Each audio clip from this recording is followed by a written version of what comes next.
All right. Chris Fluck Podcast, episode 24. Who's the greatest number 24? Didn't Kobe wear that number back in the day? Did he wear 24? He wore 8. Yeah, I thought he had a couple numbers. You got the internet on your phone? You could be internet, you hear of it? Yeah, Frank was just talking about we should have done number 23 together because of his boy Jordan. Yeah. Which brings me up to the important question. If Jordan's playing in the NBA today, dominate. You think? I think he'd be even better because they couldn't hand check him. Really? Yeah, and they don't play defense now. He would dominate. But why in every other sport everybody's bigger, stronger, faster, and better, but not this case? Are they bigger, faster, stronger, and better? I think so. Are you sure about the better part? Tom Brady's probably better than Joe Montana at football. Yeah, but that's systematic. That's like development of the offensive coordinator at quarterback position, correct? I don't know. Like the system has just developed so much. Well, are you saying the skills, the physical skills? He has no control better over the system he plays in, I guess, because he got picked into that organization. But I mean, the offense offense in general in the NFL has running evolved backs, like crazy. Like, don't tell me some of these backs from the 80s could compete right now. Barry Sanders? Late 80s? Is that early 90s? Probably both. Emmitt Smith? Emmitt, physically? You think he could do it? I think so. I don't know, man. Maybe the game changed. You don't think he'd be elite? Well, you got to be able to catch the ball to the backfield now, too. Yeah. I feel like it's a big part of the game. I don't know if he did that much. Offenses are much more... It's a different game. No doubt about it. A lot more complicated, I guess. That wide receiver. Well, the defense has changed, too, right? The defensive line. Like, you can't have that, Jeremiah Trotter, bro. Like, they're running. Yeah, no. But, I mean, the D linemen are flying. Yeah, it's awesome. Some pounders. Yeah. So, that's why... That's why you don't think Emmitt Smith would be the man. I just think everybody's better across the board everywhere. You think Barry Sanders with Emmitt Smith's line would have dominated? I don't know. I feel like Emmitt Smith had a superior line. Probably did, and he had a good fullback. Remember Larry Allen? Yeah, I do. Beast. Division II. Beast, dude. Division II football player. Where'd he come from? I don't know. I don't remember. You just know his I detail. think he had like a 500-pound bench for reps. Monster. Yeah. They used to do this cool NFL challenges during the Pro Bowl. Yeah, I do remember that. That was cool. Awesome. Skills challenges and stuff. That was really cool. They should do that again. Somebody probably popped an Achilles tendon or something. Yeah, ruined the Super Bowl. Greatest number 24. Ken Griffey Jr., Willie Mays, Kobe Bryant. Maybe you could throw Ricky Henderson in there, but I don't know. I'm going to go Kobe. You think Kobe's better than Kobe? Ken Griffey's pretty special, though. I think Willie Mays was Get out of here, bro. Willie Mays in today's baseball era, how would he do, bro? How would he do? Would he still be dominant? So do we judge? We were talking about this with the founding fathers. Do we judge people based off of the standards of their time or our time today? That's a very hard question. Same thing with, say, Willie Mays Hayes. George Washington, Willie Mays, same situation. Two great Americans. Oh man, they're pretty much on the same level. One of them defeated one of the greatest dynasties of all time, and Willie Mays brought us the basket catch, I think, over the shoulder. So those are pretty comparable. Manny Ramirez, what do you know about Manny? Slugger. He could hit the ball. Yeah. Do you know what he got tested positive for when he got busted for steroids? No. Female estrogen. To make his levels normal? So masking agent? Masking agent, I think they call that. I hear that. That's pretty common though, right? But I think it kickstarts the body's own production of testosterone. Because I think the ratio would have been... So how does that work? Caught. So your body just relies on the exogenous product to give you that. So it doesn't naturally produce it. So I think giving yourself... Estrogen... Somehow... Increases your natural level of production? Somehow. Is my understanding. I'm not really 100% sure. But I'm not Jeff Nowitzki from USADA. Yeah. Or WADA, wherever he works. That was your boy doping everybody? Nowitzki brought down Bonds. Oh, yeah, I got you. And Armstrong, and that was with the UFC. Yeah. He's talking about... How good do you think you'd feel if you're pumping EPOs through your body? You'd be a cardiovascular freak, right? Mm-hmm. Specimen. I'd be feeling good. I'd be probably 2 podcasts a day. I lift at least twice a day. Oh, yeah. We should start doing 2 a day probably again. With all that blood running through you, do you sleep? I bet you sleep like a baby, bro. I remember hearing stories of the cyclist. Because it's not your heart rate elevated. You just have more red blood cells. Yeah, but it would do something. No, it would do something. Guys would have to get up in the middle of the night and bike for the Tour de France. Yeah, I forget where it was. It might have been on that Icarus podcast or that Icarus documentary. But it was like one of the guys, I think it's a dude from Lancaster. Landis? Floyd Landis. It might have been him. Yeah. But he said they used to, guys would have to get up in the middle of the night and bike to exert some energy because of all this stuff that was pumping. That's interesting because the EPO, I believe, boosts red blood cell count. Red blood cells kind of like the transporters for oxygen, correct? So just because there's more oxygen in the body, the heart rate increases? Like physiologically, what's the mechanism? I didn't expect to be talking about like this. I would get from while you're actually working out, why it would work. Yeah. It's pretty crazy. Yeah. You in there? No, we're good. All right. I just had to double check something there. You doing a fantasy league this year? Yeah, I am. I haven't watched a game. When's your draft? I don't know. You guys gotta lock that down, bro. Not in September, so I got till August. It's like the last week of preseason. That's the way to do it. We did ours early. You already had it? Yeah. Oh man. Whoever's traveling, they got kids, dude. Get your team up. Let's break it down. I haven't watched a game in about 2 years, but I'm coming back out of retirement. I would say I did okay. I would say 2 out of 3 years. I can't believe you didn't announce that first. Well. Coming out of retirement, bro. Someone call Nasty's league. Someone call you a fantasy guru, correct? Back in the day, for sure. I was like paying attention to football, and then I would get my dad's league at his work, and it's a bunch of dudes that had no clue about football. And this is like when Aaron McNair was playing and stuff. So we're talking like early 2000s. All right, let's see here. Lamar Jackson, he had a great run the other night. Saw that. He's not. Yeah, I'm sure he's not going to stay healthy. Is he the guy now in Chicago? Nah, you got to gamble though. You can't be scared to fail. Johnson. I got him as a keeper. We do a keeper league, so you get to pick one dude. So I only used an 8th round pick on him, which I think is a steal. But I think he's going to blow up. He's got to catch the ball, right? Huh? Because they sling it. He can catch Stafford slings it, man. Yeah, they got a new offensive coordinator who's going to run more too. Did you ever hear the term the old gunslinger? Yeah, I did. Yeah. I think Matt Stafford fits that bill. Devontae Adams. I don't know. Yeah, my receivers are. You don't like him? Get out of here. I'm sure he's going to be fine. He's got Aaron Rodgers. Yeah, but he's going to be like top 3 receiver this year, bro. You want to talk about specimens? Mikey Thomas. You want to talk about pace? Specimen. Highest paid receiver in the league. And Njoku. Oh yeah, dude. Watch him too. I'm telling you, he's going to blow up this year too. He's just an athletic freak, dude. What's going on in Miami with the running back situation? I don't know, bro. I've been saying Drake was going to be good last year too. Who they got? They have anybody else? They got somebody down there. He's the man, though. They don't have a quarterback. He's their man. No, they did get a quarterback this year, didn't they? I know Tannehill's out. Yeah, they got somebody. They had Fitz competing with the man Fitz. Where's Tannehill then? I don't know. Fitzpatrick? I'm pretty positive he's down there. Bro, he slings it. He might be starting. I hope he is. Don't they have a rookie? I can't remember, honestly. I should have done more research for sure. So you like this team? That's the best team that I've seen so far this year. It is. There's no doubt about it. Anyway, why do you like it? I'm pretty excited about it. What order did you have? Or what draft number were you picking at? 9. Oh man, I don't mind 9 because we do the snake. Josh Rosen, they brought in. Rosen's gonna sling that thing. Didn't Arizona get rid of him? Yeah, but I like him. Fitzy's gonna start the whole season. Do you remember a little situation with Jameis Winston beat him out by the end of last season, bro, with the Tampa Bay Buccaneers? Fitz gets screwed no matter where he goes. He starts and does well, and then I would take him any day over Jameis Winston, though. He looks homeless. He looks awesome, bro. I like that beard. That's a great beard. That's an afro, too. Yeah, he's looking good. Harvard educated. A little silver fox, too, right there. He's got some gray coming in that beard. Harvard educated. Looks like the Unabomber. 2 Harvard men. Well, man, we're going to get sued. These people are going to look us up. No, we'll be all right.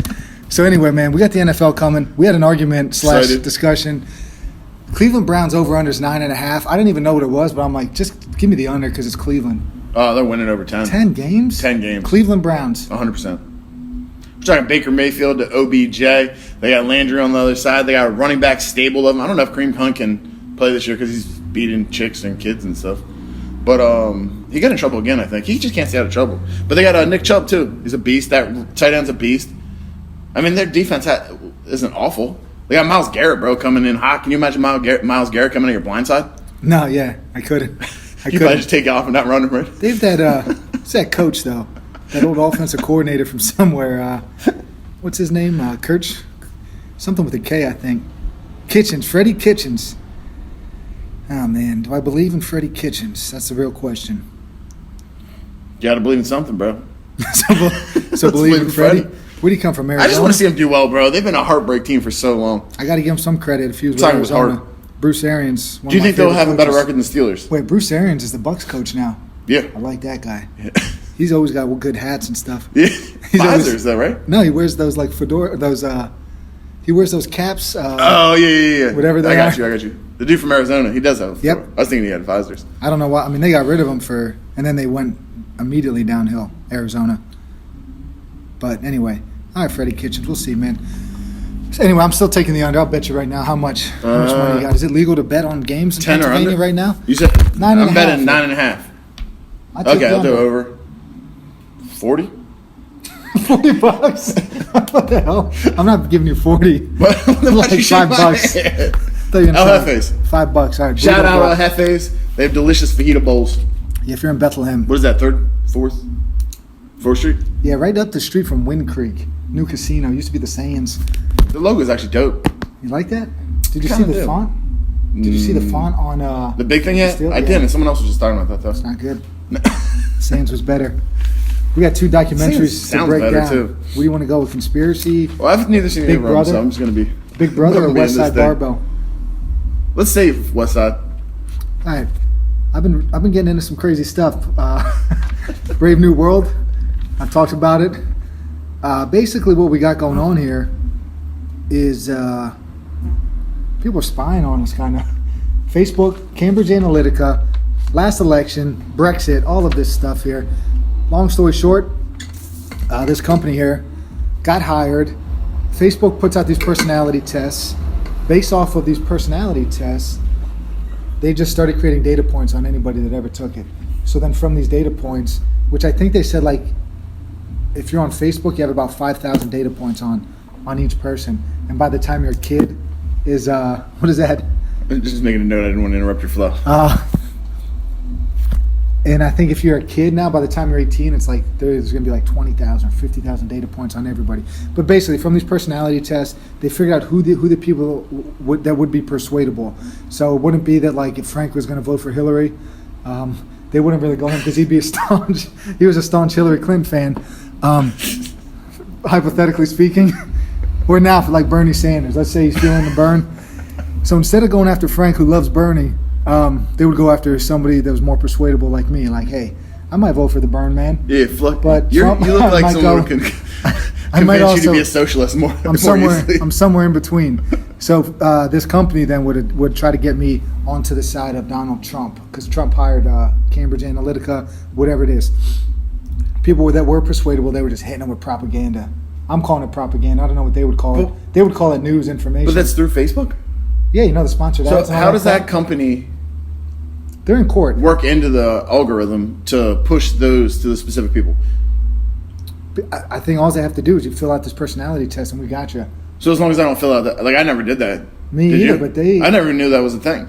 Me either, and I don't really think I see them too much. I don't know who's doing this, but I don't know if it was just based off of that personality test or if they're like that was one key aspect of it, and they still were able to collect information on people, which I'm sure they probably were because they're in court for stuff. And you know, the one lady that was on there, this woman Brittany Kaiser, she worked with Obama in 2016, and Obama was like one of the first guys to really use social media to kind of hype himself up too. So then she got this job with Cambridge Analytica and started doing this work. I mean, they said that 70,000 people in 3 states decided the election. Like that's the only amount of people that they had to swing, really. Which doesn't seem like that much. No, and they hit those states hard that were the swing states, the Rust Belt, I think Yeah, they call yeah, it. yeah. Some of these other places too, but now, so and then this lady too, and some other employees that were watching Zuckerberg when he was in Congress, saying that he was not aware that this was going on, and they just like laughed out loud, like what? Like they couldn't But believe that he said that. Straight face lied, right?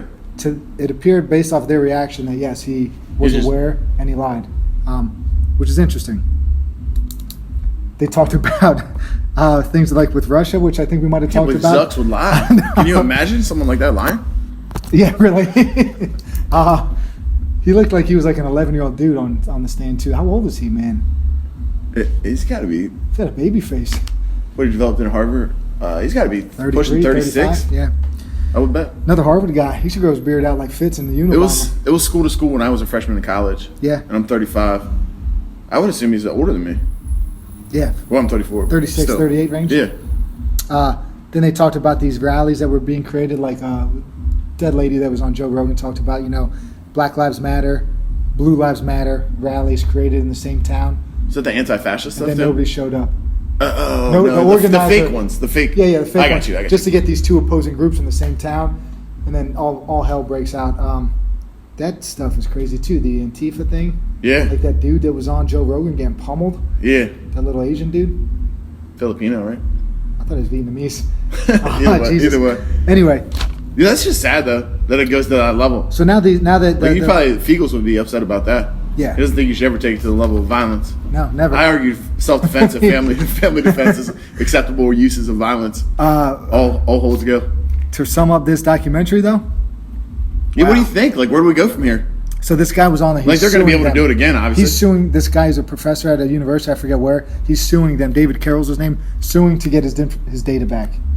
So now, there's so they can actually look at the points. Like he wants to know what they collected. You didn't ask me to have my data. I want it back. That type of thing. Like, you don't deserve to have my data. Give it back. That's his fight. So who's allowed to have his data though? Facebook's allowed to have his data.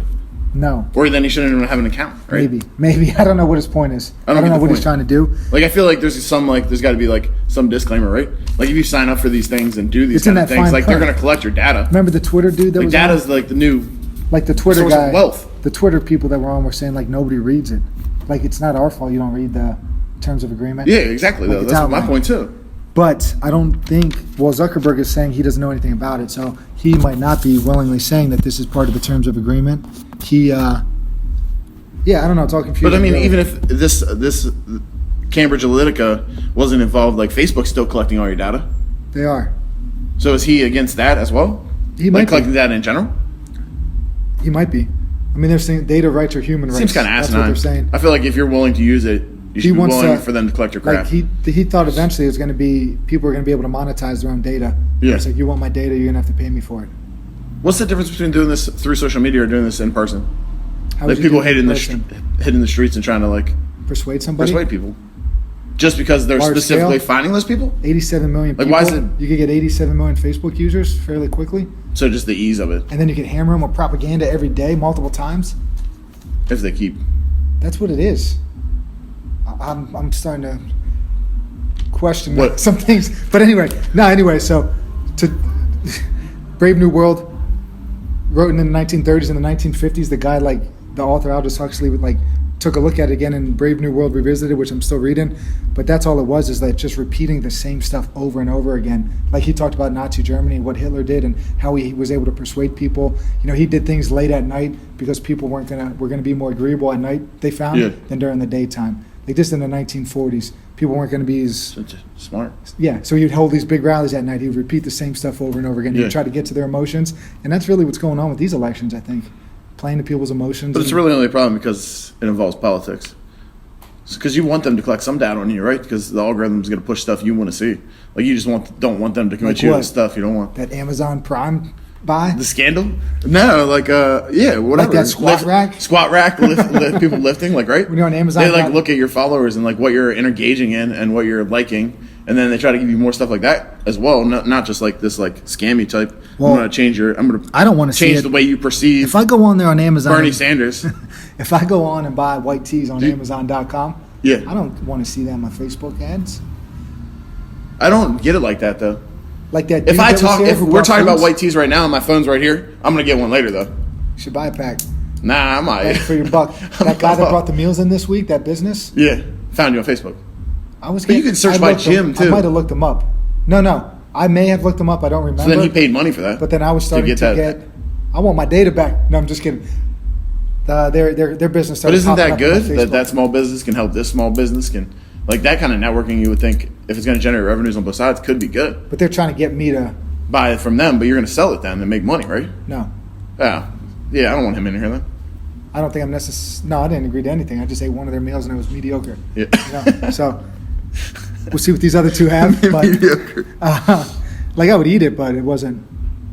Yeah. I don't know. He's probably a Bernie guy.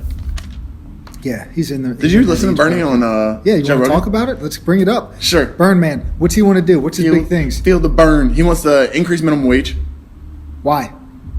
because he That's said a big money. That's $15 an hour he wants that, right? He said people can't afford to live with kids on that salary or on that hourly wage. I agree.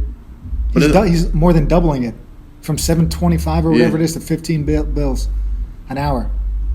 Yeah. When's the last time it got increased?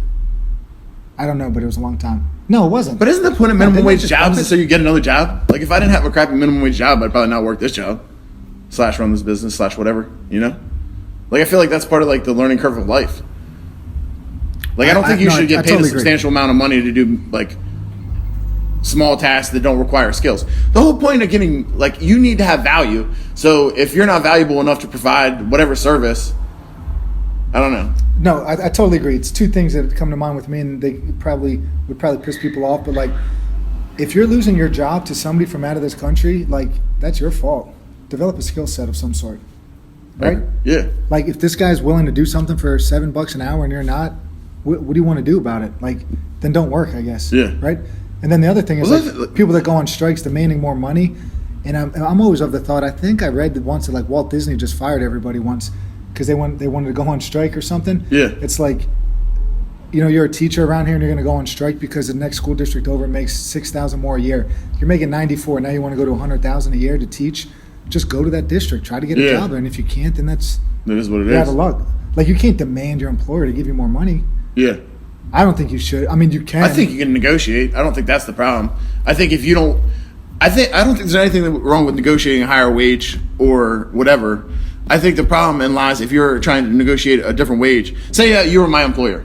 Say I would walk up to you and I'm making whatever $25 an hour, and I'm like, I deserve $30. I think I deserve $30 an hour. So I'm dictating my value, but then I'm also like, this is what I've done in the past. What do I need to do to bring the value to this company to you for me to make this $30 an hour?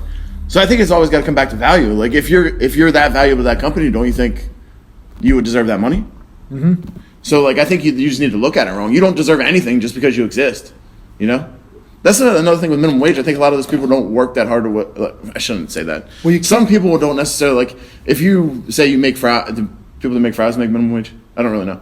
But if they were making fries and they're making the best damn fries in the world every damn day, they're probably not going to keep making fries. Like I would see it, or hopefully their employee would see that. They would start their own little French fry business. Yeah, food or truck something. Going. Or the employer would be like, yo, you should be a manager, man. Like try to manage the best you can every day. Because part of it's like that philosophy too, right? Not just like showing up to collect your money and like. Well, I think effort. There's going to be some. I think there's got to be effort at some point. They asked him that question, like, well, what about these small businesses that they're not going to provide, couldn't do it.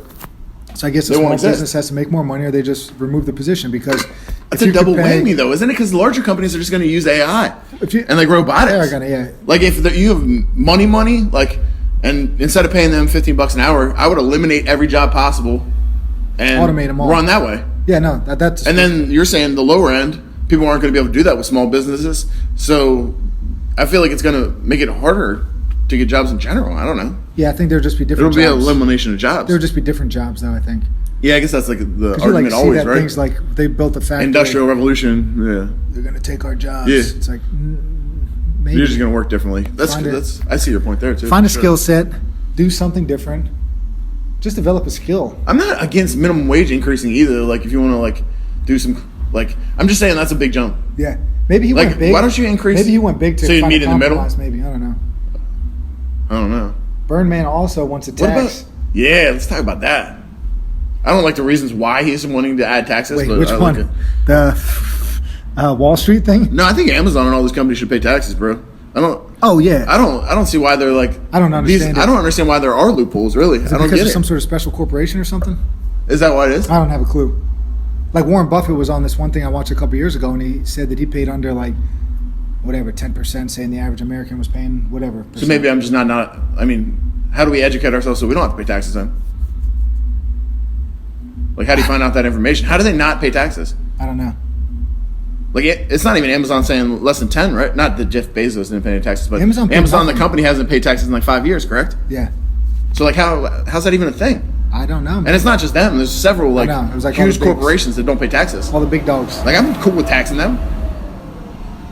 Right? Screw me, screw them. Like, I would say tax everybody. Tax them all. And then another tax he was trying to incorporate was Wall Street. But did you really understand that? What was he was saying? It's just the daily trading or something, like smaller pieces. Well, no, like I think there's high frequency trading going on. High frequency trading. That was the terminology. What's that mean? I think that means that like the people say my technology is better than yours, like the wires that I use or whatever. Like I could get trades in faster than you, so I could buy it cheaper and then sell it back to you all within like 2 seconds. Just because you have a better tech. And I can make that process, yeah. And then do that a billion times and make mad money. Yeah. I think that's high frequency trading.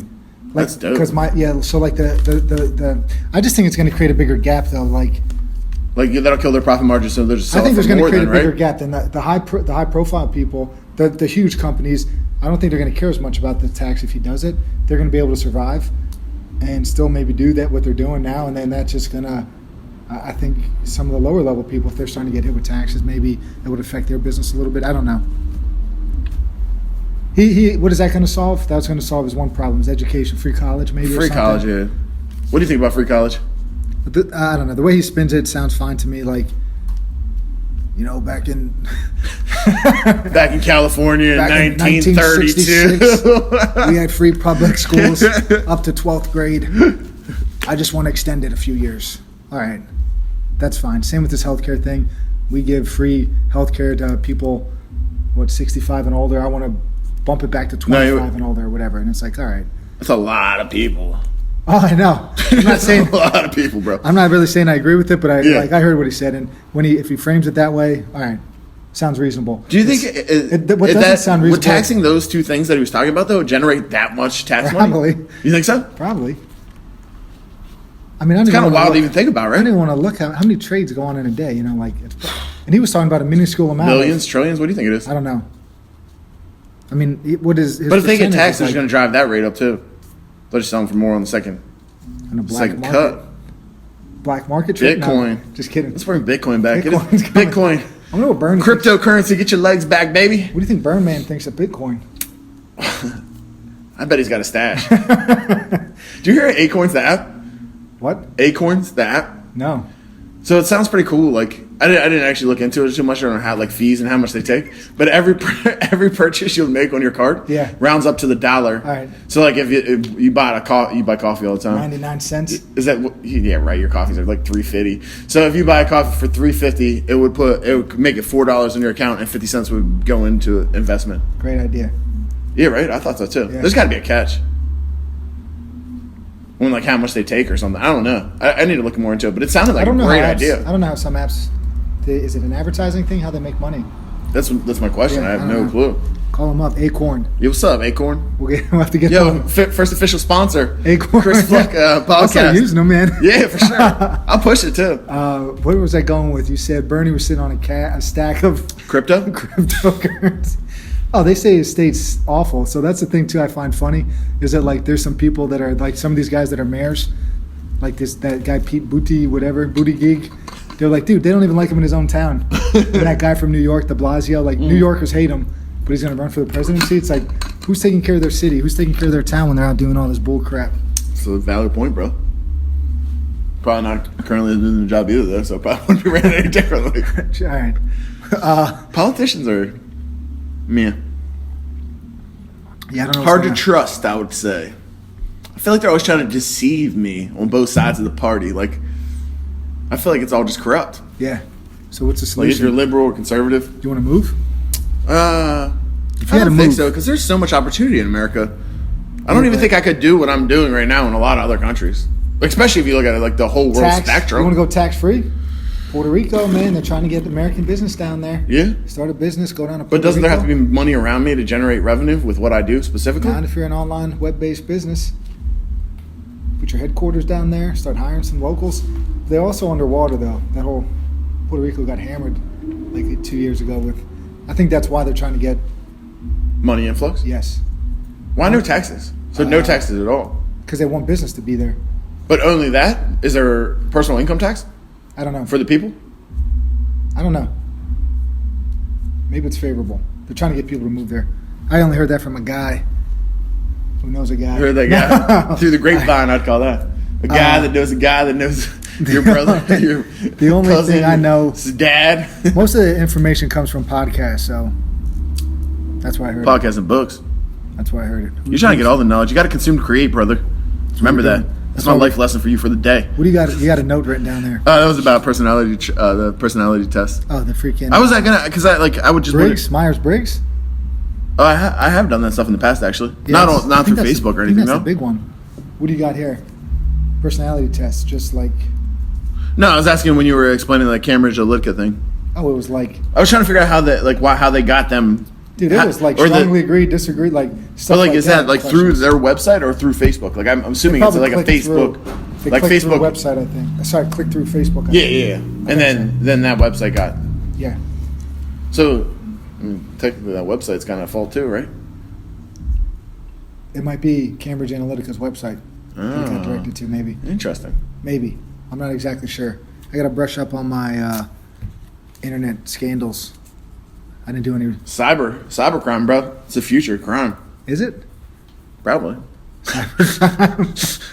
So people aren't even going to leave their house anymore. They're just going to commit. Let's talk about Westside, bro. Best thing? Well, this is pretty funny, too. I didn't tell you this part. We'll get to that, I guess. Westside Barbell, Columbus, Ohio, Westside. Louis Simmons, the creator. Madman. This guy. Savage I think lifter. he died. He probably died a few times. Broke his back twice. If he puts his hands over his head, he passes out because he got thoracic. Developed the reverse hyperextension because of those back breaks. Kept it secret for 15 years, he said. 1973, broke his back, invented the reverse hyper, kept it a secret for 15 years. Somehow Larry Bird had a bad back. Larry Legend? Apparently Larry Bird. I did not know this. This is what the documentary tied Larry Bird and introducing it to other people. It was just a secret, old school. Yeah, Louis Simmons. Because he wanted to stay on the top of the powerlifting community? He thinks it was the greatest. But I mean, is that why he kept it a secret? Because he didn't want to help other people. Yeah. He wanted his gym to be the best. Yeah. Yeah, I got you. And at the time, I don't know, they were just starting to, I guess, 15 years after 73s in the late 80s, and I think that's when he started getting some world record holders. That dude I was telling you about, Matt Dimmel, 350-pound redheaded Viking. Yeah, I like him. Dimmel deadlifts all day. He broke a dude's neck in a guillotine choke, 200-pounder. Louis Simmons told the guy, hey, like another world record holder, like, hey, don't mess with Dimmel, man. This 200, he's like, he's a lot bigger than you. Dimmel's 350, this guy's 200. And he put him in a choke and snapped the dude's neck. The guy survived. No, thank but God. he broke bones in his neck. That's how tight he cranked on it. This is what they that did. guy was lifting weights? The 198-pounder? Yeah. He's a world record holder. At Westside. So they were both lifters. Yeah. I was worried about his bone mass, bro. No, he had like some to mass. snap his bones. No, They should be denser than that. I guess that dude just generates that much force. 350-pound, and he's a world record holder in some of these big lifts. Louis Squashing Simmons, necks. fractured Jesus. skull, broken jaw, broken hand, 13 teeth currently. Born and raised in the west side of Columbus, was a Mason. That's why he's so strong. His hands. That's like Jerry Rice. Heavy Grip duty strength, baby. crane operator. Ooh. But he had to stop after he, maybe after his heart stopped. He broke his back. I don't know, but anyway, he had a quit. You think working. his heart rate would get higher with tremendous loads on his back than it would in a crane? Anyway, I think his brain was impaired, that they didn't want him operating this huge crane. All right. These guys fought. They fought in there. They talked a lot of trash. They lifted the most weights in the world. One of the early gyms, he welded 100-pound plates to the bar. So if you couldn't start at 245, you couldn't lift there. So if you couldn't squat 245 as like a warm-up, you weren't lifting there. So he went through several gyms? Yeah, so he started out, so the front area was like for anybody to go to, and they would pay. Back areas for power lifters. They had police tape blocking it off. and if you were not a power lifter, like one guy said he went back there and laid on the bench and 6 guys came out and beat him up. And was dead serious about it. Like Louis and 5 other guys came out of the back. They told him not to go on the bench, and he did, and they beat him up. So if his business model today would not be successful, if he was trying to get up and running, I would assume that would be frowned upon. Probably. Anyway, and then he transitioned a few different locations, but they were always in Columbus, like in a strip mall. Dude, his one gym in a strip mall, Green Bay Packers strength coach, I think, was going to visit, and he forgot to ask him what the address was. And he's like, crap, I'll just ask around, people will tell me, Louis Simmons, whatever, Westside. First two people were like, I'm not giving you that information because I don't know what's going to happen to you and I don't want to be responsible. Third guy reluctantly gives him, stops at another gym. The third gym reluctantly gives out the info, but was like, don't tell him I told you. They pull in there, every window's spray painted black. You couldn't see in there. The guys were like, we didn't know what we were getting into, man. Like whether or not we're going to die or get murdered in there or lift some weights. Spray painted every window. We should do that here to stop the glare. We got the glare issue. That'd be good to hear for sure. They see the glare now, man, in that back window. Yeah, no. I feel bad about it. That. But now let's get into the good stuff. We got to provide a better service. Let's Shouldn't talk about have glare in the background. Louis Simmons. Beast mode. Vietnam War, you familiar? Ooh. Got drafted. I've heard of the Vietnam War, but not Louis Simmons involved in the Vietnam War. Me either. So Simmons is old man. He dies. In Nam? No, just dies. While he's in Nam.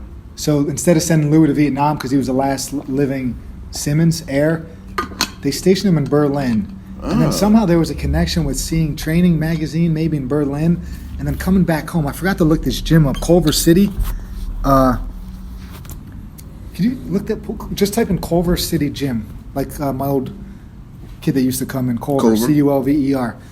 Culver City Gym. So anyway, he's reading these magazines. He starts reading in like Verkhovshansky was the one dude, the one Russian guy, like sports science.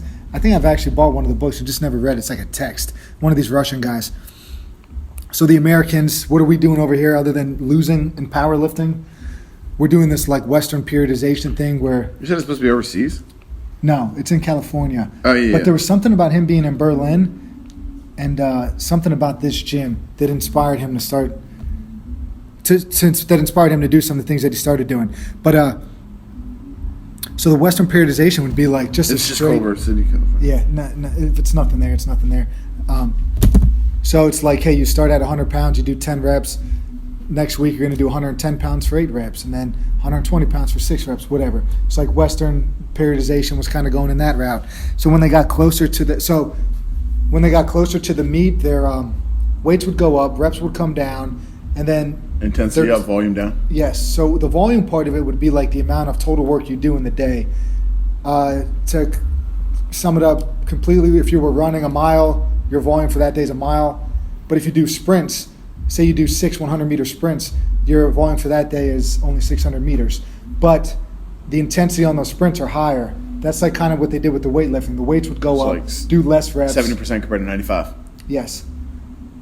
In Louis' mind, their preparedness for the meets wasn't where it needed to be because of the volume came down. All right, so that was one thing that he thought was weird. And then he started reading the Russian stuff, and they did speed. He wanted to see more speed on their stuff too, so he was like, why don't we just start lifting it faster, So he started studying some of these other techniques. They got their dynamic day, and then they got their maximal effort day. 2 a week, though. They do an upper and a lower, I believe, on both. I think upper, lower. I think it's 4 days. I think it's 4 big days. Like, they do dynamic upper, dynamic lower. Yep, but they do before they do a max effort. But I think they always do max effort before speed, right? Before dynamic work. Maybe. So you're thinking Monday max effort, and then Thursday would be dynamic. Yeah. With the same bench press there, or whatever. Yeah. No, yeah, I think so, but I'm not exactly sure on the schedule either. But then his thing too. Then they have the speed stuff down here because the speed stuff is a little bit lighter loads. They weren't getting the volume that they wanted there. Is it to just increase? They want to increase speed, but they also want more practice, right? As part of this too. Quality rep, yeah, practicing the reps more.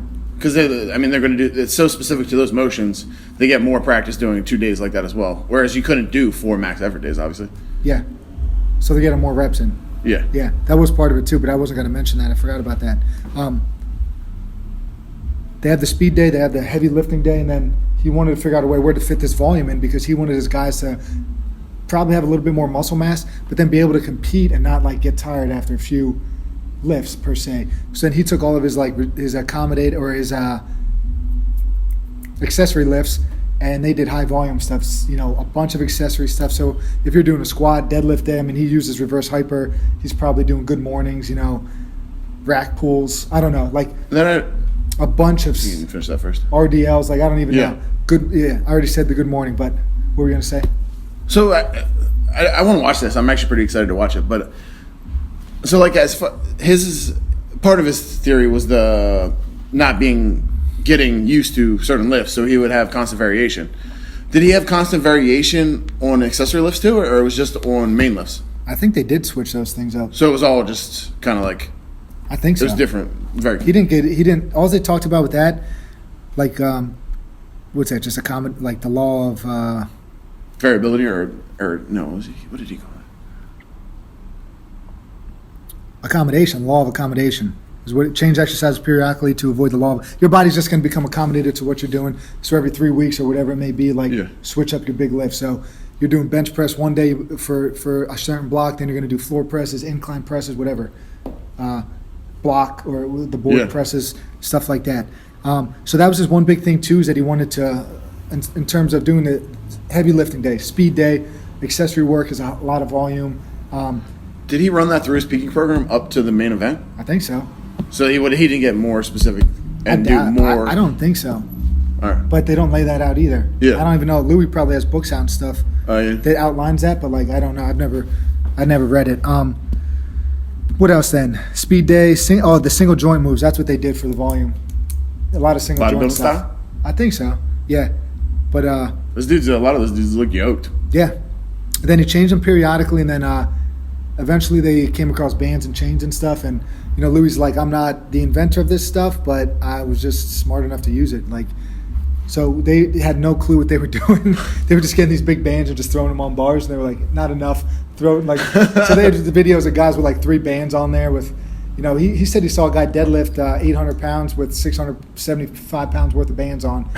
But that guy in his mind didn't get his mind right for competition, so he never. That's why he could never hit those numbers. He was a great lifter there, but he never. But accommodating resistance, like he couldn't pull that off the ground. Just because he got lifted, that doesn't mean he could pull that weight off the ground. Because that's all like it's getting heavier as you go, like chains coiled up or like bands at the bottom, like. Just because you could do the lock, because a lot of people, if his lockout's better and you can't get the thing started, you'd never be able to hit that in competition. I think he did the plate release stuff before he got famous? Before he got into the chains. So those, you know what I'm saying? Like the bench press with the thing? Yeah. They had that back then? I thought that was newer. I think he invented it. Really? I didn't know that. I could be wrong, but I know now. So that's like the gym and they basically attach it to like a bench press lower, so the centric load of the weight is more. Those things hit the ground, release. And then you can develop like straight speed off the chest. That's all it was. I mean, same with the bands pulling you down. Like they wanted to really load up the eccentric part of it. That's funny. I thought it was the opposite. I thought they were trying to load up the lockout, so the top of the motion. Yeah, but like he wanted them to pull you down, like to accelerate you in the eccentric phase as well. Yes. Like that was a big component of it as well too. Just having more eccentric load. I don't know. Yeah. And does that increase your ability to redirect? I think so. Like talking about like athleticism, like absorb out of the bottom. Yeah, you're absorbing more of a load because of the speed of the thing. Yeah. So having the ability to like stop and then go. Stop and reaccelerate. Yeah. It's all good stuff. I would like to mess with him more. A lot of gyms still do basically his method. I've even watched this guy we know him from back in the day, LA Fitness, who's probably in like his 60s, at least. The dude that would walk in all slow with his sweatpants on. He's older than 60, bro. They're lifting 450 pounds or something. Older than 60. Dude, he would do that, what was that? I want to say Jefferson deadlift, but that's probably not right. Jefferson, I think, is the rolled spine. What's the left leg in front of the right leg? I'm not sure. And he'd pull it to his crotch? Yeah, I don't know. Dude, he was ripping that with like 400. Yeah, no, I believe it. He would walk slow up to the bar, pull a single, mosey around for like 3 minutes, come back, pull another single. I like that. That guy was cool, bro. Old school reverse hyper in his basement somewhere. He does. I went to school. He told you that? Yeah. That's sick. Yeah, I went to school with his youngest son, but then his daughter, I've worked with his daughter's children and his son's kids also. All right. You know who I'm talking about, I think. I know the older guy. I don't know the kids or anything. Yeah. Or maybe I do. I just don't know who. But he lent me some of these old school VHS tapes a couple years ago. Yeah. But yeah, their lifts were nuts. Like they've got this thing that it's like a shield that you put on. They're basically doing good mornings with like plates loaded and like some steel contraption that goes over the shoulder. Oh yeah, I've seen that. Yeah, or they're doing like they'll have a bunch of weight here. So it's like a front loaded good morning. Yeah, they're doing good mornings from the down position. I told you this chains are holding the bar up. They're starting down here with like a straight leg, then just cranking. I don't know how these guys are still alive and walking. Training. No more than we do, I guess. Maybe it's still not as dangerous as maybe some of these things aren't as dangerous as it is. Yeah, because you see some of those guys deadlifting big. Well, they demonize so much things like the rounding. Because you got to think like, we used to getting these certifications or education biomechanics. People say like you shouldn't do a lat pull down behind the neck, right? Or a press from behind the neck. Like O lifters are ripping that like it's their job, presses behind their necks and stuff. So I think it's not necessarily that. It's just like you shouldn't do a motion you're not ready for. So like someone with poor shoulder mobility or something probably got hurt doing it, their neck or shoulder, doing those exercises, and then it's like, demonize this for everybody, But you could get hurt doing anything you're not prepared for. That dude that was at Penn State when Bill O'Brien was the coach? The Iron Lion? I guess so, yeah. Fitz, I thought his strength coach, you're saying? Name yeah. as well. But I saw their program, and they had behind the neck presses. That dude got live. On a consistent basis, right? Oh, yeah. Yeah. Yeah, so, crap, I forget what I was What are other ones? Good mornings are definitely demonized a lot, too, but... Well, it's easy to, I guess... I think you just can't bail on it, right? Like, if you don't have a rack or something set up, if you actually got hurt on a good morning, like you would basically be buried, though, right? Be using.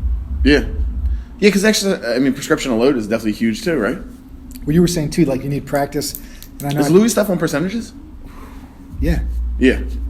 I like the jug stuff, man. Oh, that's great. Yeah, it is. Yeah, I like the percentage stuff. And it's hard. I got away from it for a while, but that's probably where we should be working on the intensity instead of just being soft. You don't have to think either. Yeah, I love that. It's like, 235. Yeah. That gymnastic coach, I think his name's like Chris Summer. He's like with his male gymnasts when he was coaching. It was like 250 days to get their ligaments, tendons, joints prepared for ring work. So there's all these people now you see at the CrossFit gyms and stuff like ripping muscle ups and stuff. Like they probably didn't put in the prep work they needed to, and that's why so it's not, they got the elbow pain and wrist pain, shoulder pain. Same shit though, right? Don't demonize the muscle up. Demonize them doing a motion they're not prepared for. Yes. And then how do you get prepared for it? High-level coaches would probably get you prepared for it like that guy. Correct. Not a guy that spent $1,000 for a CrossFit certification. Yeah. Unless and he's just a beast and can do muscle ups. Yes. Yeah, that's true too. Some of them probably are really good. Why is a muscle up a thing, by the way? I think it's like an eye wash type situation. Like, but do you see like people do it like one arm then the other and they celebrate? See, I don't like that though. Like that's just an ugly rep. That shouldn't even count. Yeah. Right? I don't think. No, that's that one video you sent me. She like did that and had her leg on the thing, and it got down and like was throwing them up. Like, yeah, first time, first muscle up. You couldn't even recreate that if you wanted to. I think I know that person's husband. Yeah, nice. I think so. I think I know him, man. I haven't seen him since we were in Syracuse a couple years back in the day. Hughes. Yeah. Hanging out with McNabb. Me. Carmelo Anthony, 2003, are we talking about? Johnny Hopkins. Hakeem Ward. Was there? Johnny Hopkins. No. McNamara. What was that kid that could shoot the lights out? Jerry McNamara from PA. Yeah. He was bombing threes. I wish he could play D. Athletic. He's a liability on defense. He was so good at shooting. Hakeem Ward was a beast. He was athletic. They had the headbands. He used to rock the headbands. Oh, man. Anyway, my boy Robert, huge Q's fan, so I know. Anyway, we were there watching Q's first pit. Pitt won. Cuse was awful that year. I think it was the first year Jimmy Boeheim something happened and he wasn't coaching. He was sick for a little, right? It could have been during that. I thought somebody might have died too. Cuse. What do you think of this quote? LJ's boy, nephew. If you run with the lane. Watch this highlight tape. No. You should. Highlight tapes are highlights. Like they're supposed to look good. Do you know Dan the Beast Severn? Do you remember that guy? Dan the Beast. What's his name? He was in the UFC and then was in WWF. When it was WWF, I think. Dan the Beast Severn. Nah. Like you were after Stone Cold era? No. I'm surprised. I watched it up to like the Rock Stone Cold. Like when they bounced, I was kind of maybe a little bit before that. To be honest, he was like UFC 1 type guy. Like was one of the original. He's like in the. I probably have watched him on that. Then I watched all those tapes from Blockbuster. But he's on the old school. He's on the old school. He's in some of the old clips at Westside because I think he might have been coaching Michigan because they were talking about the colleges there. And so he was trying to learn the program, learn his program to implement it in a college level. He might have been an Olympian wrestler. I think he was. But so I think he had Michigan wrestling on. I didn't look it up. I was just thinking, maybe he's a Michigan coach. But he was training with him. They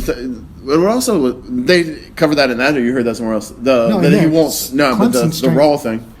You're saying that he was getting what? Attacked for like not switching to raw lifting, or not embracing raw lifting, even though that's like what it is right now in the future, probably.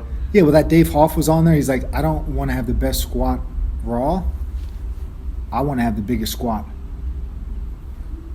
But he doesn't have the biggest squat raw. No. Even though if he had the biggest geared lift, he does. He's not going to have the biggest raw lift. Right. If he's not doing it. But he wants the biggest squat. But they're not even the same thing, right? They're different animals altogether. Yeah. Louis Simmons got called a coward, I think. Mark Bell, smelly. Shout out to I like him.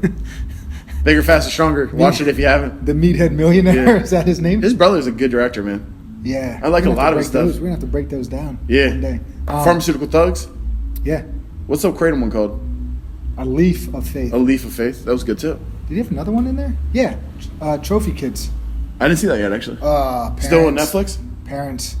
I mean, I deal with parents kids. currently, but... this one dude, his son played it. football. This dad was awful. Had him getting up before school, running routes, playing safety. But he was at one of those private schools like Mater Dei in California, like Matt Leinart. I might have seen part of this documentary now that you were talking about that dad. They were like 250 wins in a row type. Yeah. They had a girl, I think, playing golf. What's like correct level of parent involvement? Because you don't want them to be completely out of the loop either, but you can't be like the helicopter parent thing is. I think that messes the kid up too. It was Jordan Peterson. It was like you don't want your kids to be obedient. Like you want them to be disobedient enough not to get in trouble. Obedient enough to not get in trouble. Obedient enough to not get in trouble, but disobedient enough to like change the world. Yeah. Like, to go out there and like try some stuff, you know. Because if you don't let them try things, then what, you know? Yeah. They're going to sit around and wait for their mom or dad or boyfriend or wife to tell them what to do all the time. Yeah. It'll be they won't evolve as a person. Yeah.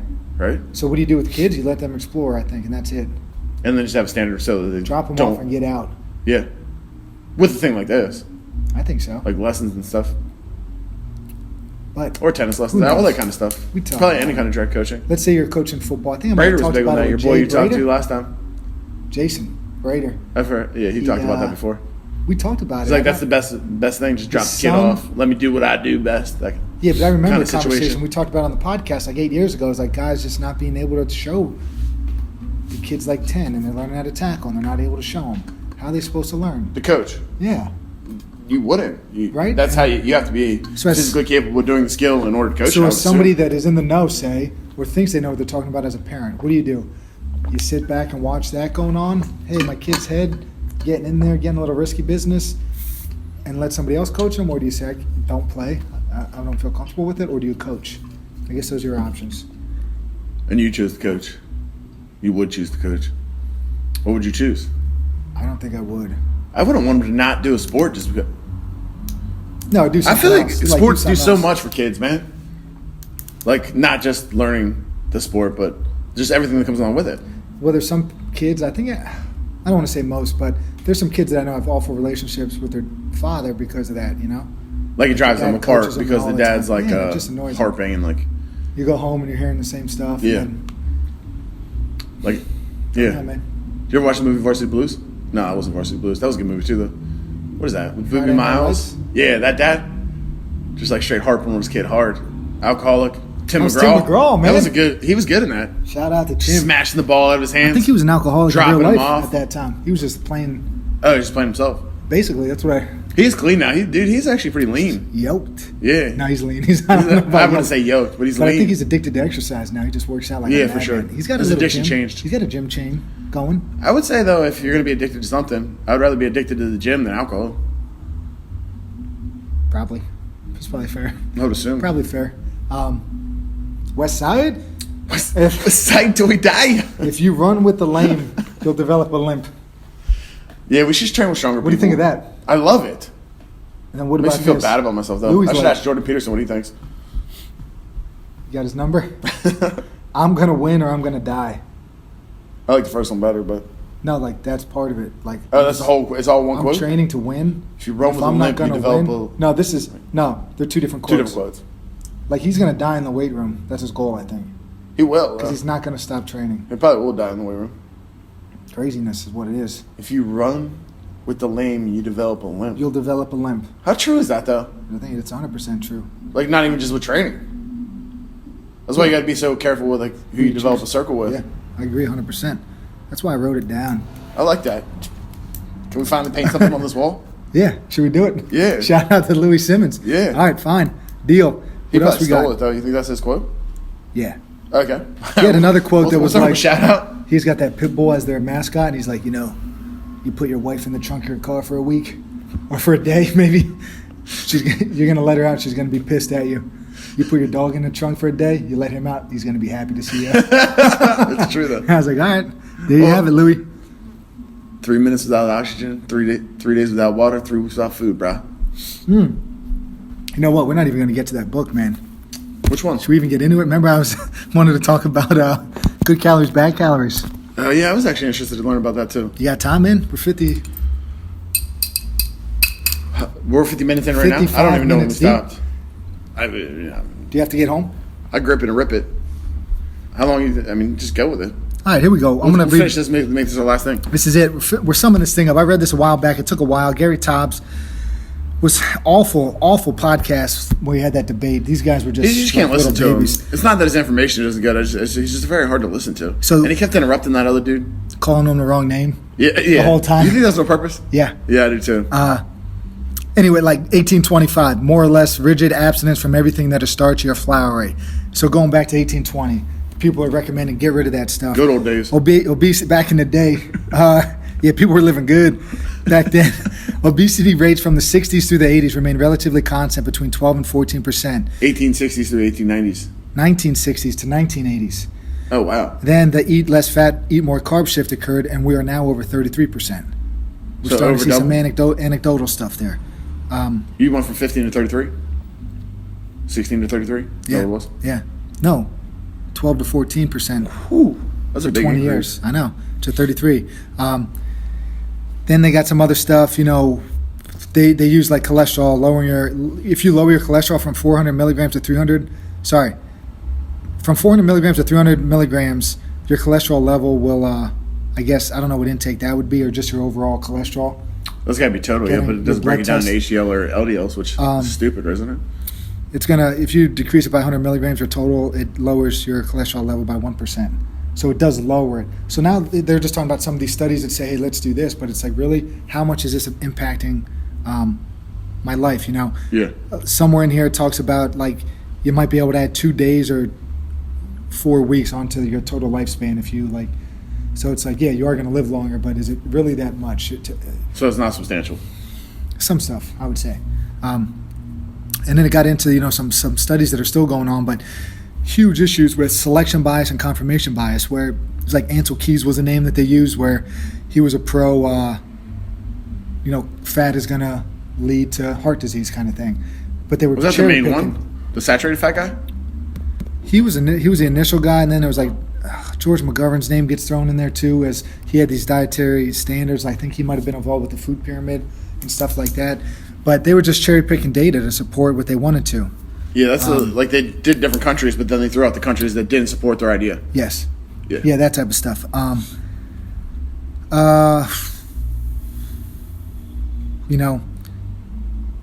If you didn't support the government recommendations, the funding for your research would go elsewhere. So some of these people that we're trying to get their stuff, like in this peer review system, they just weren't able to because they would lose funding. Yeah, they wouldn't be able to fund it at all. It's a sketchy game in general. Did you watch Fed Up, the documentary? No. There was I'm going to butcher it. It's like a worldwide, like nutrition board basically, came out with all this information that was like supporting like low carb lifestyle and like its effect on obesity and like heart health and all this stuff. But I think it was in Fed Up, but they basically, the U.S. basically wouldn't let them come out with that information, so they basically said they would pull whatever it was, $200 million worth of funding if they would keep pushing this information. So they basically got hush money, so it wouldn't support Did it talk about that? Nutrition's shady business like the that. sugar industry giving a bunch of money in like the late 80s to put out a fake study. No, this one was to cover up a real study in Fed Up. There might have been. Right. It might have been in that as well, though. Because there was something that was like, because those low-fat products have sugar. Yeah. So they were playing a financial role in supporting that movement because they were making money on it. So they were given tons of money to kind of create some stuff. That was not in the book. That was just, I don't think it's in the book. I think I just remember hearing that or reading that elsewhere. I think you could look it up too. It's like some sort, just same stuff, cover up, hush money type stuff, create some bull crap and feed it to the people. But they talk too, like cholesterol, disease of civilization is basically what this book is about, where it's like the more civilized some of these areas are that they're studying, the more disease there is, the more one area becomes a little bit more wealthy, people are starting eating more, whatever. There's like cancer. Eating more and probably what they're eating, right? Yeah. Changes. Yeah. Here's something too, like blood pressure. Cutting salt intake in half will reduce your blood pressure 4 to 5, millimeters or millimolars, or what is that? Thereby it makes little difference if you're hypertensive. So if you're super high, you bring it down 4 to 5. That's cutting salt intake in half. Is salt really going to be the cause of it, or is there some other like issues, going on? I would guess it'd be other issues. Right, and then I think salt gets demonized when it shouldn't. Yeah, I agree too. And then it kind of, the book is basically about insulin and how that, insulin is what's going to lead to fat accumulation. And what's the book called again? Good Calories, Bad Calories. A calorie is not a calorie. It talks about That's kind of like that concept, yeah. Yeah. Insulin increases your heart rate, constricts blood vessels, thereby raising blood pressure. Higher the insulin level, the greater their stimulation of the nervous system. Another thing that could cause that. So, instead of looking at some things on the lower level, I think he's just trying to say big picture stuff. We might just want to start cutting some of these carbohydrates out. Then it gets into those LDL and then very low density lipoprotein. Yeah. So there's LDL, there's HDL, but then when they look at the LDL, the size of it and the fluffiness is how they described it, played a role. And this one guy was on with Rhonda Patrick, I think it's like Richard Krause or Ronald Krause. He was like the originator of this.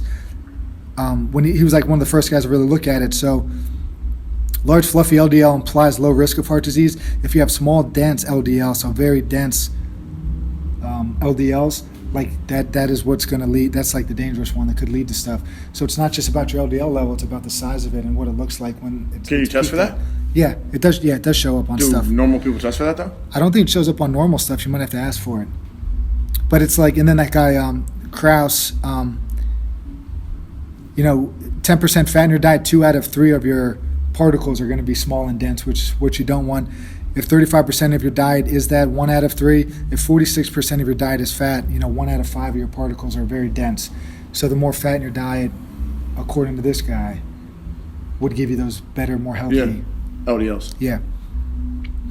The suppression of inconvenient evidence. What does he do? Is he keto? Krause? No, Tobbs. Oh, I don't know. Tobbs is just an investigative journalist. I don't know what he does. I imagine he probably lives this lifestyle though. Yeah.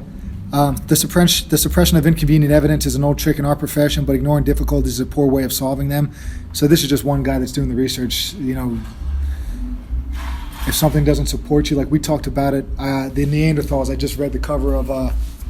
We talk about Neanderthals. I don't know what magazine it was, Smithsonian or something, but they found out that they might have been able to use mathematics or something, or they were communicating in a way that it goes against what every scientist for the last 100 years thought, that maybe they were more advanced than we thought, and nobody's supporting it because it goes against everything that they have. Yeah, history's a crazy one too. So they're like so many degrees are already given out, so many books are already written. Like, yeah. Then you find something. Professors all based on their life work.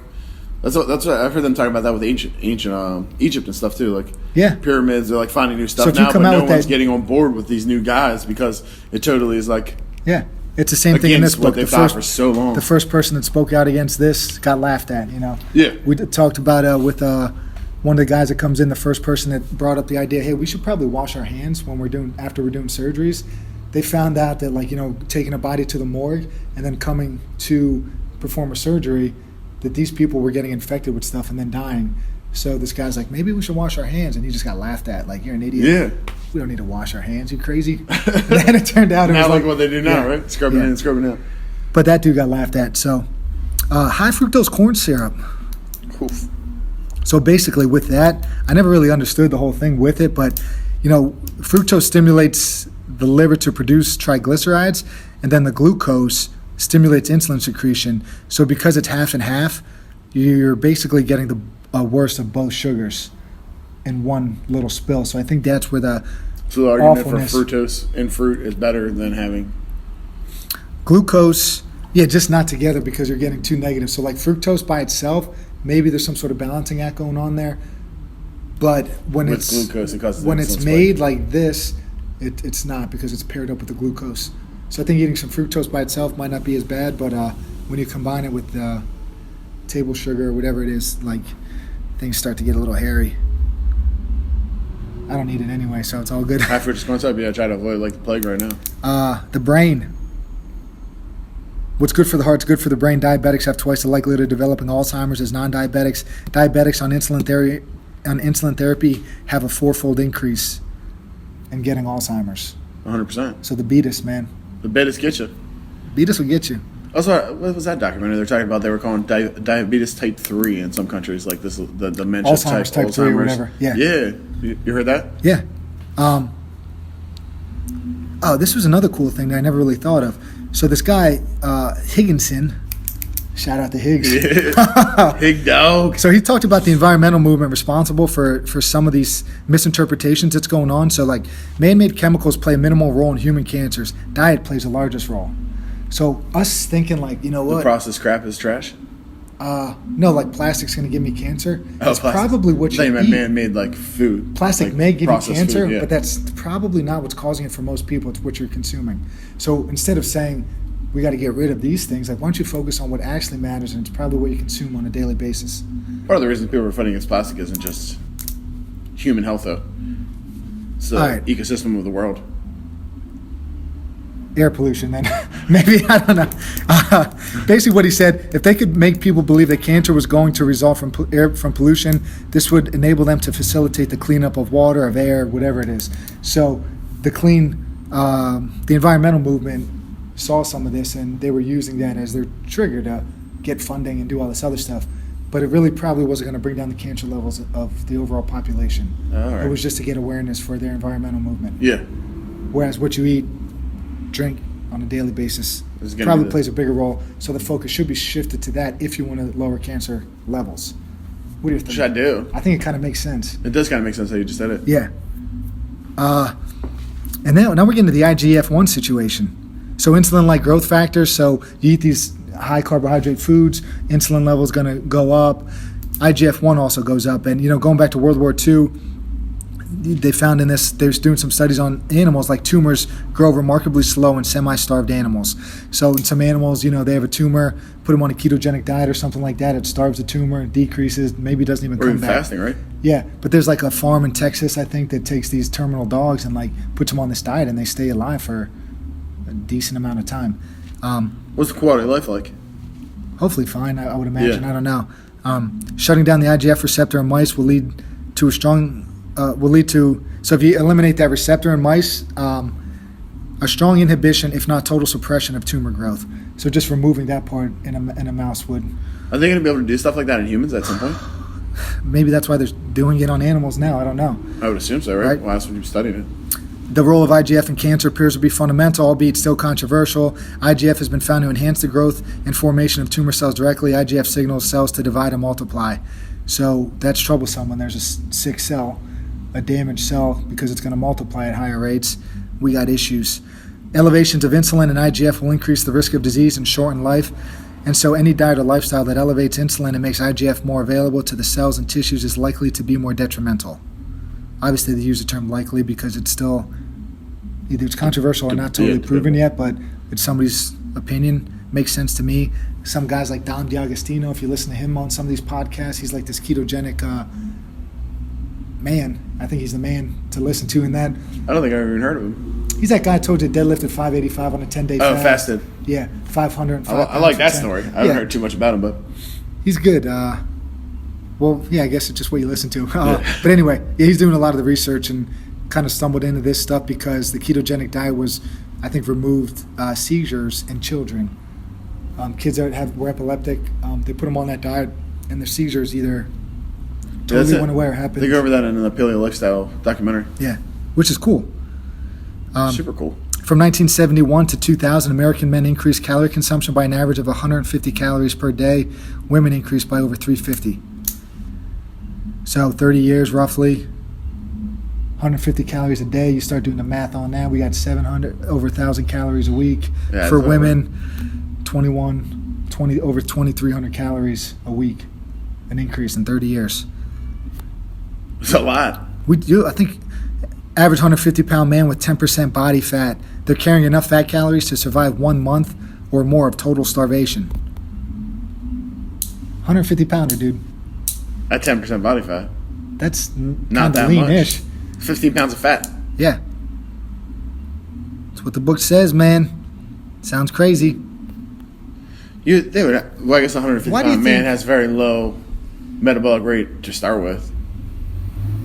Well, it touches What on that percent as is it? well, Because too. what's his percent of muscle mass, and then what's his percent of muscle mass times his body weight, and how much calorie is necessary to Can't answer that. to keep that? I can't answer that. I'll have to go back to the book. It's probably not. Calorie restriction resulted in disproportionate reductions in energy expenditure and metabolic activity. So people that didn't eat a lot just didn't move a lot either. So like using exercise as your tool for weight loss, probably not ideal. The more you exercise, more hungry you might be, so you might end up consuming more. If you don't consume enough, you're not going to have enough energy to be that active. over the long haul. Thoughts? But I mean, if This is 1995, Based- The treatment of weight reduction, but in 1990 or using semi-starvation for obese people just didn't work in the study that they, like but long-term. doesn't just didn't long-term work. fasting is showing success now But is in the obese that, population? is that calorie restriction? Yeah, isn't it? Maybe not. What would you call it? Calorie elimination? No, because what if you consume the same amount of calories just in a tighter window? Yeah, but they're doing like longer fasts too.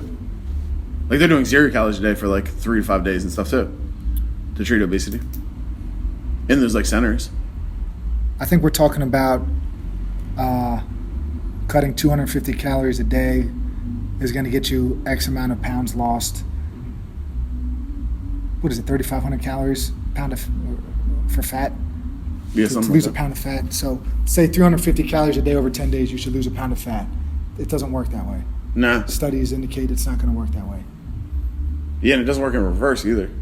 No. Like if you're eating It doesn't. 250 over, like you're not going to gain that either. Right. So I think it matters what you eat. I agree. All right. Based on your body's response to what you eat. That's why, right? Yeah, it comes down to this too, like the endomorph, ectomorph, mesomorph situation where you could starve an endomorph, which is just a bigger person, like born bigger, I guess. Yeah. And he's like, you could starve an endomorph, they might lose weight and even appear emaciated, but it won't turn them into a mesomorph or an ectomorph any more than a starved mastiff will change into a spaniel or a collie. They simply become emaciated endomorphs. So they still have that frame. So it's like your genetic, there's a genetic factor for sure. 100%. Yeah. You're a mesomorph. Thanks, I guess. Now you were big, like, what do you think? You're an endo? So if you lost 100 pounds, you would still be a big guy. Yeah. You might look like those people that have those big weight loss, they look like emaciated and, So what would I look like then? I don't know. What do you think? I don't know. I'm not really sure. You won't look like a tall, skinny runner. Definitely not. Right. Even if you weighed the same as a tall, skinny runner. Same height. I don't think you would look the same as him. I don't think so either. Yeah. I think that's all they're trying to say there. What do you think? Part of that's like body. I mean, You can't turn that's the that. ability to build muscle, but there's like bone structural things too. What's the skinny dude, an ecto? Like you don't see too many like Is a skinny guy an thick ectomorph? ectomorph. Yeah, That person's they have not trouble gonna- gaining fat or muscle. They're never going to become an Mesomorphs endomorph. gain muscle easily, and then endomorphs gain both usually, right? Probably. Like you gain muscle and fat. Yeah. I'm probably an endomorph for sure. But the ecto situation, they're not going to look like a meso or an endomorph. Ever, right? I don't think so. It's not happening. But look at some. I mean, what about the crazy transitions you see? Like people that are hard gainers that gain 30 pounds of muscle over 10 years, but they're still an probably still ectomorph lean just and- with a frame. Probably. They probably have like a tiny frame. They probably look ripped. They probably look huge. If you got tiny wrists and big forearms, tiny wrists and big elbows forearms, and huge biceps, you probably look like a monster. All right, this actually might answer your question about calories cutting. Hit it. What year was this? Don't know. Thousands of patients, so they weren't really tracking how many people. They restricted calories to 650 to 800 per day, only eating lean meat, fish, and fowl. Half of them dropped at least 40 pounds. If they added 400 calories of fruit and vegetables, the likelihood of losing 40 pounds became 1%. So we reduced the efficacy by a factor of 50. So it went from half the people dropping 40 to only 1% by adding 400 calories of fruits and veggies. So they still being like a 400 calories. So they were deficit too. Yeah, 1050 to 1,200 calories a day. So they were still at that energy deficit, but only 1% lost 40 pounds. Was that biotyping though, or that's just that? This is an old study. This is like, because I still think different. There's not much detail. Like you're talking hunger, about genetics with like body typing, but it also comes down to like digestion stuff too, like what people can run on. These people weren't hungry either, allegedly, in the first group. They were eating just the meat. And they were hungry on the carbohydrates. This is like carnivore diet, honestly. Yeah. Just eat meat. What do you think about the carnivore diet? I guess it works for some, right? I don't know. That's how I feel too. Does it really matter? No one's gonna remember me in 10 years, bro. In 100 years, is anybody gonna remember you being on a carnivore diet? Nah. I'm only gonna be on it for a month, and I'm not gonna push that hard. Maybe if my life purpose turned out to be the carnivore diet, and I dedicated the next 20 years to telling every single person I know about the carnivore diet. But what if it changes your life? You'll be on it for more than a month, I think. That's true. Why do they tell diabetics or pre-diabetics to consume bread? I have no freaking clue. Me either. I don't think bread's good for anybody. Diabetics on insulin will gain weight. Would you recommend anybody eat bread? No, never. No, I wouldn't. No, no chance. No chance at all. So especially if you had a person that is having a pretty serious health issue involving insulin issues with and insulin. glucose, doesn't seem. They're talking about balancing it out, balancing, but I don't know, man. Doesn't make sense to my brain. But why don't they? So what would happen if? I'm not a doctor, obviously. But what would happen if they became more fat adapted? They don't want to look at it right now, I guess. I don't know. It's not a solution. For some, I'm sure there's some doctors out there that probably have done it and tried it and don't know what those results are, but it's not like the government, whatever. It's just not the protocol. Diabetic.com food plan is probably not having that on there. It's probably more of a balanced approach with, 4 small servings of carbohydrates or something a day, or however they word it. I don't know. The foods that drive insulin secretion drive fat accumulation. So if you got insulin issues, you're going to accumulate more fat. Accumulating more fat is probably going to lead to, the blood pressure and all that other stuff. It's probably going to be counterproductive to getting your diabetes in check. I would say so. So why do it? I need an answer. Yeah, we should have brought a guru. Yeah. I would like to bring some medical we should just start having a third person sometimes. We need who do we need? Which doctor? No, who do you want to talk to? I don't know. Somebody I'd that's like to out bring there? in that thoracic surgeon that your girl was talking about the other day. Talking about lung health and stuff. Who? Vaping. Who? Cigarettes and that stuff. That'd be interesting. But any specialist in the medical profession would be cool to look at from a these men and strength women conditioning work or too a much. fitness thing, and then be on our podcast. No, well, that means they don't value it enough, bro. That too. They can find time, bro. How many hours in a day? Same amount that you have. Or time off to really dive in and research stuff because they're always in the game, in the field. I think it's hard for them. So you could get one that's almost retired that would cut their hours in half. And they just have other people in the practice working their butts off. Deal. In. It's hard to stay on top of the game, man, when you're in it. 100%. What else you got? Anything good? I'm Went through that book kind of quick, man. glad you had me on, buddy.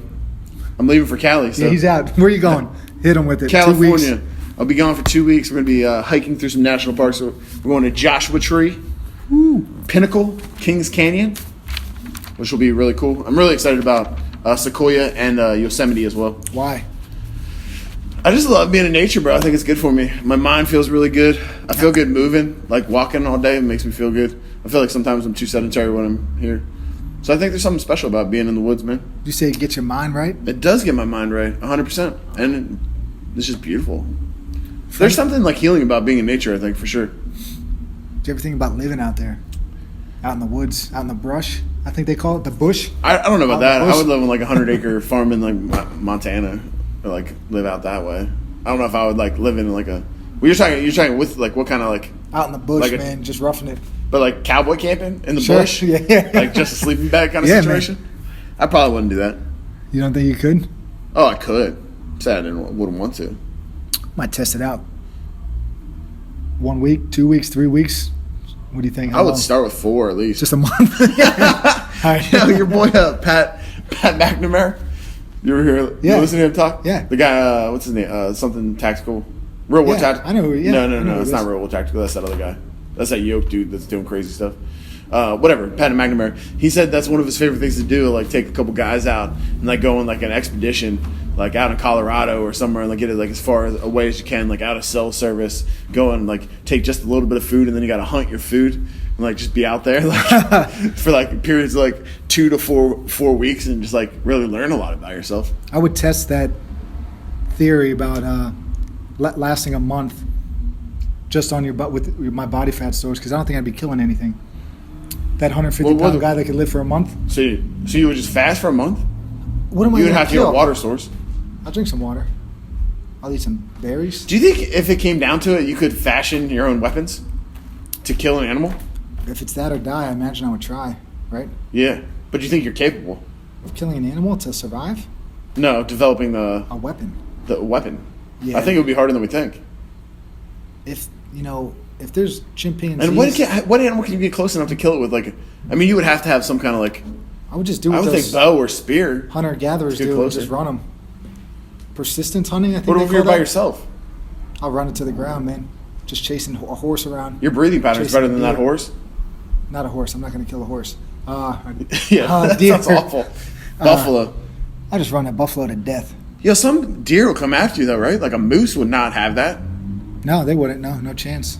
I mean, a whitetail would probably rip. They would run away from you. I don't think they would attack you if you're trying to kill it. Unless they got babies, maybe. I saw 2 babies suckling a mom on a trail. Close? I turned around and went the other way. Yeah.